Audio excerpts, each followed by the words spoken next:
Dear listeners, before starting the story, I ask you to subscribe to the channel under this video. Your subscription motivates me to make quality content for you. I also ask you to share your opinion about the story in the comments, that's all. Enjoy listening.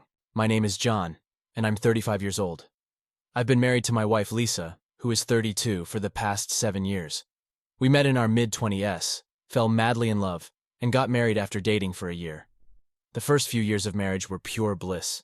We traveled the world together, focused on our careers, and enjoyed being young and in love in the city. But a few years ago, things started to change. Lisa seemed more distant and preoccupied. She was constantly texting on her phone and going out with her girlfriends a lot more. I figured she just needed some space and time with friends, so I didn't think much of it at first. She'd been stressed at work, so I assumed that's all it was. Then I started noticing little things that seemed off. Lisa would quickly close her laptop when I entered the room. She changed her phone password. A few times I woke up in the middle of the night and she wasn't in bed. I'd find her in the living room on her phone, and she'd say she couldn't sleep. One night I saw her slip her wedding ring off before leaving to meet her friends for dinner. When I asked her about it later, she laughed it off and said her fingers were swollen. My suspicions grew over time. I'm not proud of it, but one day, after Lisa left for work, I went into her email. And that's when I found them. Emails to a man named David, a co-worker of hers I'd met a few times. Reading the emails, my heart sank into my stomach. It was undeniable proof of what I feared most. My wife was having an affair. "I can't stop thinking about last night. Being with you just feels so right," read one email from Lisa. "I'm trying to find the right time to tell John. You make me happier than I've been in years. I think I'm falling in love with you," read another. I felt like I'd been punched in the gut. Suddenly, her late nights at the office and weekends away with friends all made sense. I confronted Lisa that night and she broke down in tears, admitting to the affair. She said she felt trapped in our marriage, that we'd grown apart, and that David made her feel alive again. I was devastated. I felt like I didn't even know the woman I'd married, the woman I loved more than anything. She swore it was just an emotional affair, that they'd only kissed, but I didn't know what to believe anymore. We decided to start marriage counseling, and Lisa agreed to end things with David. I was still reeling from the betrayal, but I was committed to trying to work things out. I loved Lisa and couldn't imagine my life without her.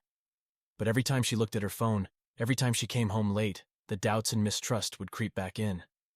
I hated the person I was becoming, jealous, paranoid, spying on my own wife.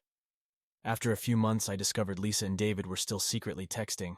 She hadn't ended the affair like she promised. I was crushed all over again. As much as it pained me, I knew I couldn't stay in a marriage without trust. I told Lisa I wanted a divorce.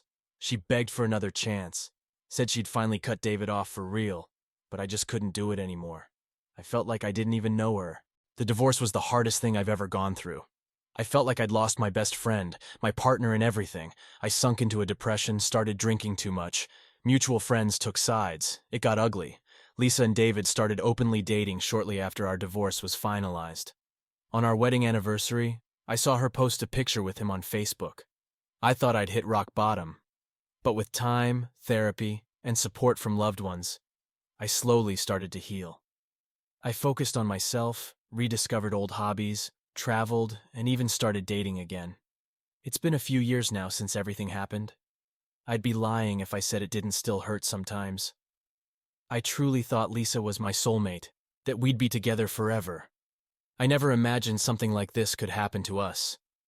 In the end, I've come to accept that I'll probably never fully understand or get closure. I don't think Lisa was a bad person, but she made choices that shattered our marriage and my trust in her. As painful as it was, I'm oddly grateful for the experience. I've grown a lot and learned so much about myself. I know now more than ever the kind of love and relationship I want and deserve. Lisa and I are civil when we run into each other now. From what I've heard, she and David broke up. I guess the grass isn't always greener. I've forgiven her, but that doesn't mean I want her back in my life. I'm finally in a good place, focusing on my own happiness. I hope to meet someone again someday, to fall in love, and maybe even get married again. But I know I'll never make the same mistakes. I know what I want, what I need, and what I won't ever tolerate again.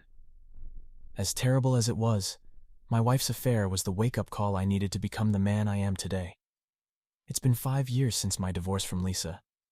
In that time, I've learned to navigate the ups and downs of single life in my late 30s. It hasn't been easy, but I've grown a lot. I focused on my career, my health, and my passions. I've taken up running, and have even completed a few marathons. I've traveled to places I always dreamed of going, like hiking Machu Picchu and exploring the streets of Tokyo. I've also put myself out there in the dating world.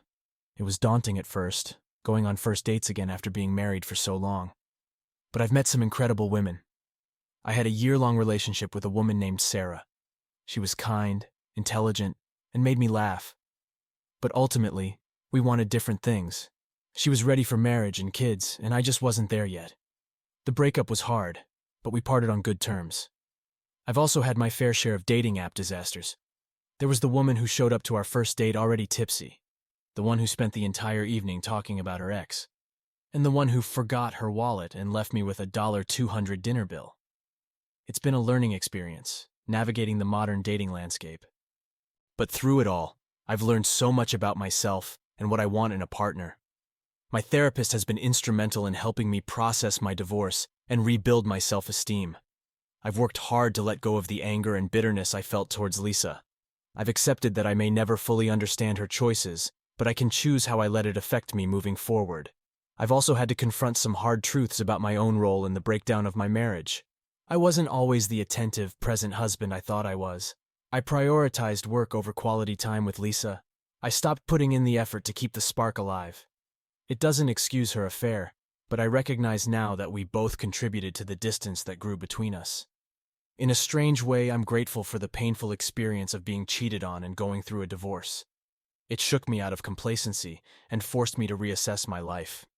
It showed me how strong and resilient I am. It gave me a second chance to build the life I truly want. I won't lie, it's been a lonely road at times.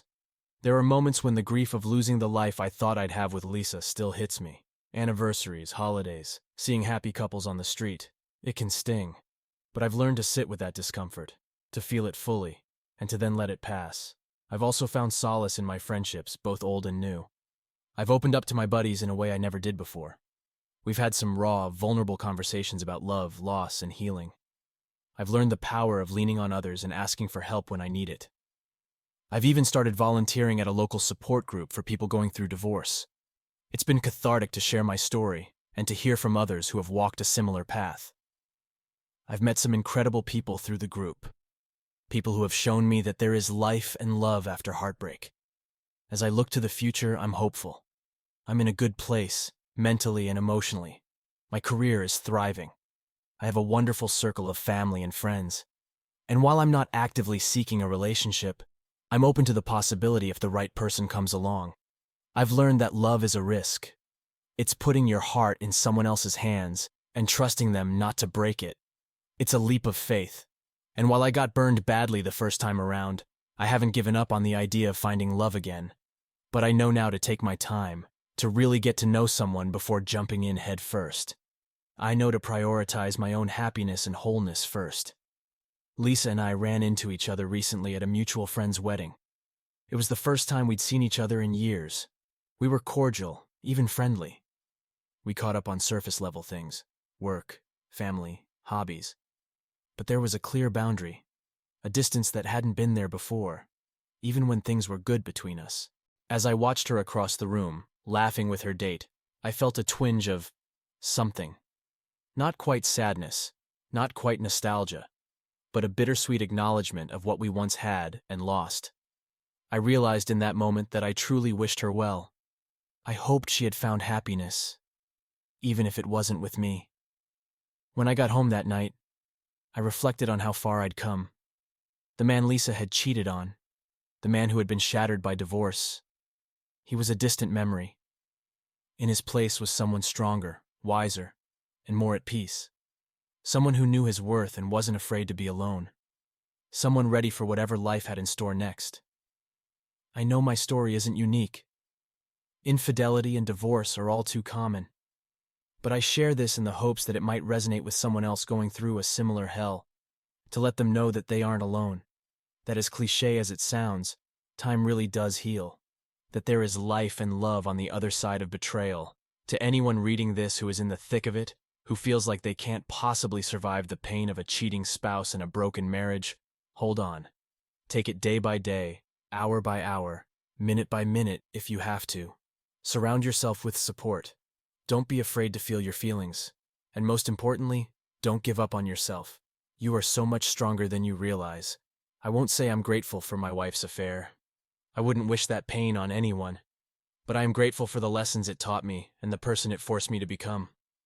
I'm grateful for my resilience, for my capacity to heal and to love again. I'm grateful for the life I have now, even with all its imperfections. As I look back on my marriage, I try to remember the good times alongside the bad. I try to honor what we had while accepting that it's over. I take the lessons, but I leave the anger and regret behind. I continue to work on forgiving Lisa, not for her sake, but for mine. I choose to focus on the present, on building a future that excites me. I don't know what that future holds, but I face it with an open heart. I know I will love again. I know I will trust again. I know I will be happy again. Because I've proven to myself that I can survive anything, that I can take the worst life has to offer and come out the other side stronger. So to anyone out there hurting, anyone picking up the pieces of a life they didn't plan for, know this. You are not broken. You are not unlovable. Your story isn't over. The pain you feel now is temporary. Better days are coming. Keep going, keep healing, keep believing in love and in yourself. As for me, I'll keep embracing this beautiful, messy, unpredictable life. I'll keep learning and growing and loving. I'll keep holding on to hope. Because if there's one thing I've learned, it's that hope is a powerful thing. It's what pulls us through the darkest of times. It's the light that guides us home.